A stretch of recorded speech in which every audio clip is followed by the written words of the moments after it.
Today, on Just the Tip, we're talking about seeming words and appearances.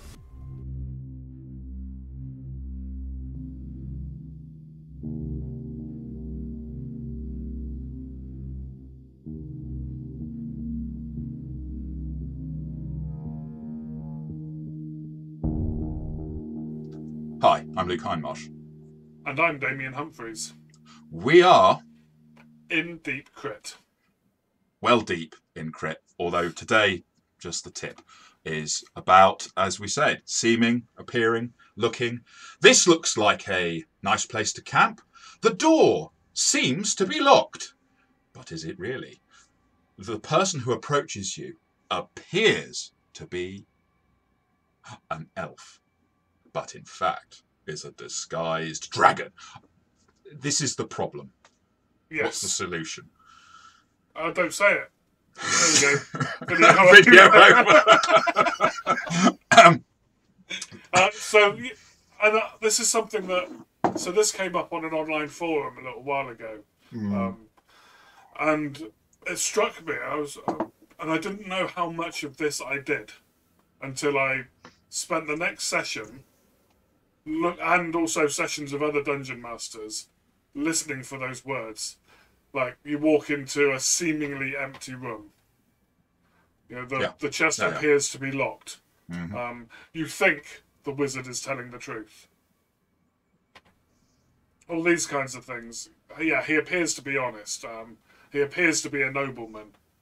As soon as those words are introduced, my player brain goes, but that means he isn't. That means it isn't. The room appears to be empty. You're clearly hiding something from me, Mr. Dungeon Master, because I'm innately suspicious of everything the Dungeon Master tells me. Rightly so. Rightly so. So I'm then going to be on my guard more, or I'm going to read into a situation that perhaps isn't there. Yes. It appears to be a glass of wine, but in fact it's poison. Well, I mean... And I think as a games master...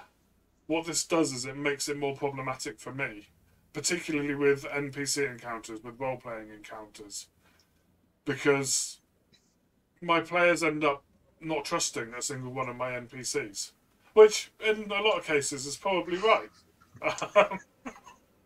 And some players are more suspicious by nature, some players are playing characters that are more suspicious by nature. I'm not looking at anyone in particular, Mr. Hindmarsh. But if I already introduced those doubts, well, they seem to be telling the truth. Yes. Rather than role-playing the character as telling the truth. If the player then still is suspicious, then we can go from there and, well, what are your suspicions? And perhaps, make appropriate skill rolls as necessary. But if I don't, he's telling the truth. This merchant is an honest merchant. There's no argument there. There's no hesitation there. Because that's our perception. Okay, yes, we can go through life doubting some people or some situations, but more often than not, I say more often than not.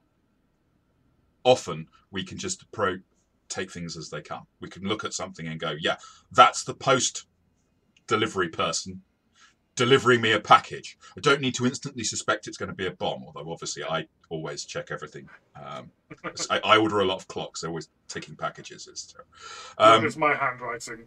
Yes, if it's his handwriting. I just send them away. I'm like, no, I'm falling for that again. This seems to be a parcel, but really it's a mimic sent by my cousin. So it also has using it all the time also is a problem for another reason, very briefly. I was going to share something my mum once told me about swearing, because she would very rarely ever turn the air blue. But when she did, it was always extremely shocking and got me to listen. And the trick was, because she didn't swear very much, that when she did, it was always like a slap in the face. I'm not going to repeat any of the things that she said, but, this is true. If you're someone who always drops the F-bomb all the time, no one... I mean, okay, some people might be offended by that, but the fact is, it's not really shocking to anyone who knows you.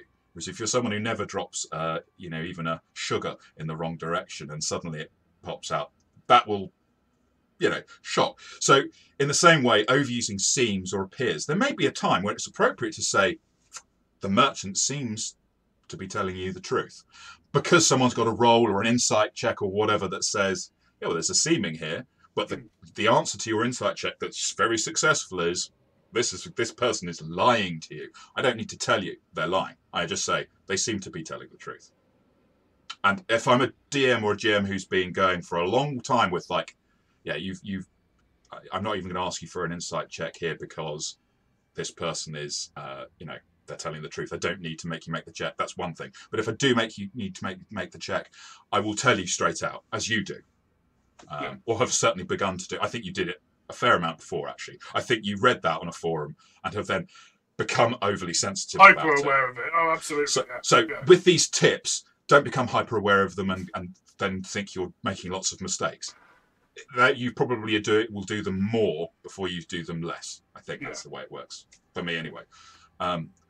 Sometimes seeming is a good word to use. Appearing and looking are good words.